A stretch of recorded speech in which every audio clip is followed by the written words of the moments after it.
Have you ever felt like you have a case of the 2020s? You're not alone.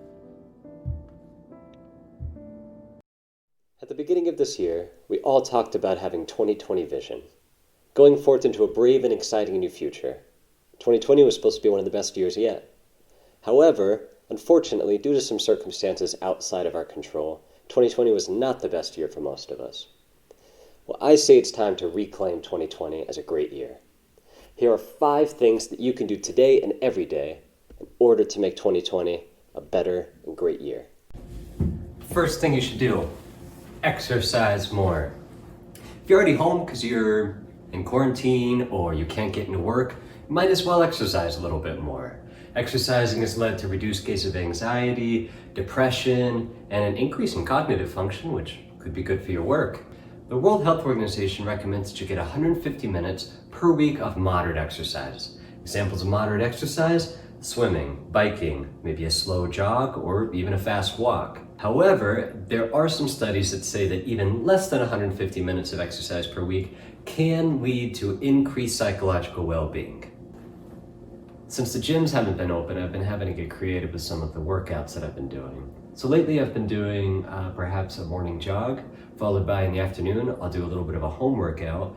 Maybe I'll follow a YouTube video and do push-ups, sit-ups, pull-ups, squats, and variations of all the sorts, all right here in my home. It's been working fantastic. I feel like I've been stronger than I ever have been, both physically and mentally. Exercise is something that it is a must, even if you're here in quarantine, perhaps even more so as we have the potential to sit around a lot more.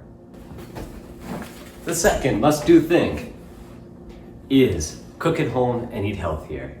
We all know of some of the long-term effects of eating healthier, like reduced chances of obesity, reduced chances of diabetes, heart disease, and even some cancers. But there's actually some short-term benefits as well.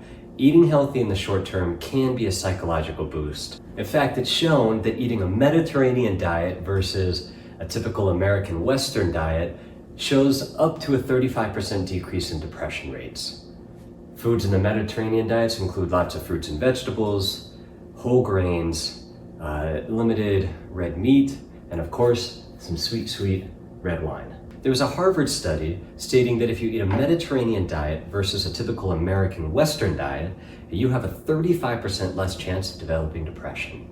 In addition to some of the health benefits of eating a healthier diet, say a Mediterranean diet, cooking at home has its advantages too. First, you're likely to cook a healthier meal if you cook at home versus going to a restaurant. Also, if you cook at home, it's a great way to spend some time, either by yourself or with your family or friends, and a great way to save a little bit of money. Number 3, learn something new. A wise man once said, "Knowledge is power and ignorance is not bliss."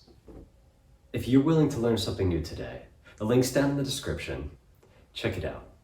It's a Wikipedia link that'll direct you to a random Wikipedia article.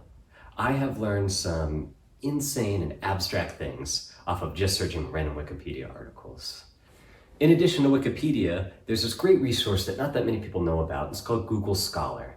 Google Scholar is a Google search engine, except for it only contains the information from scientific journals and articles. For example, I use Google Scholar to get some information on viruses.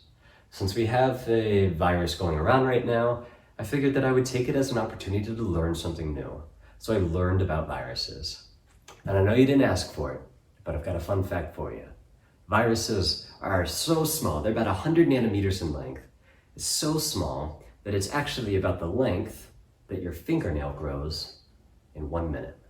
In addition to reading random Wikipedia articles, searching through Google Scholar, and learning about viruses, I'm also learning how to play the piano. I've got a few songs down, but I'm still working on it.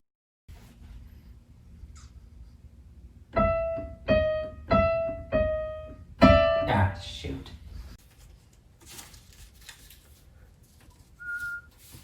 Oh. Number 4, become more financially literate. Someone once said that money isn't everything, but not having it is. Becoming more financially literate will pay you dividends in the future.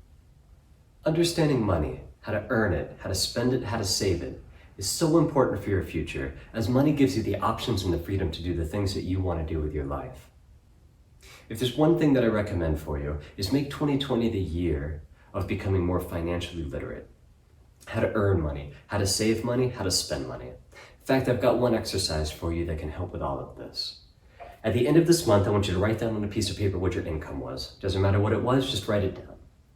Then, I want you to track all of your expenses. Whatever they were, write it down on the piece of paper. Subtract the 2 out, and you got what you were able to save for the month. All I want you to do for the next month is try to make that difference between your income and your expenses greater. Doesn't matter how you do it. Maybe you earn more income, maybe you spend a little bit less money. I think you'll find that the results are profound. Step number 5, do a house project. Maybe it's finding the perfect new plant for your house, or the perfect airplane for your brand new desk. I know that somebody's nagging at you about getting a house project done. For me, it's changing the air filter out of my gosh darn AC. Whatever it is, it's going to be fun, possibly, and it's going to be productive.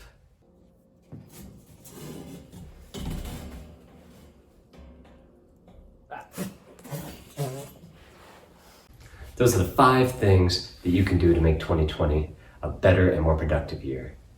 I hope it helped.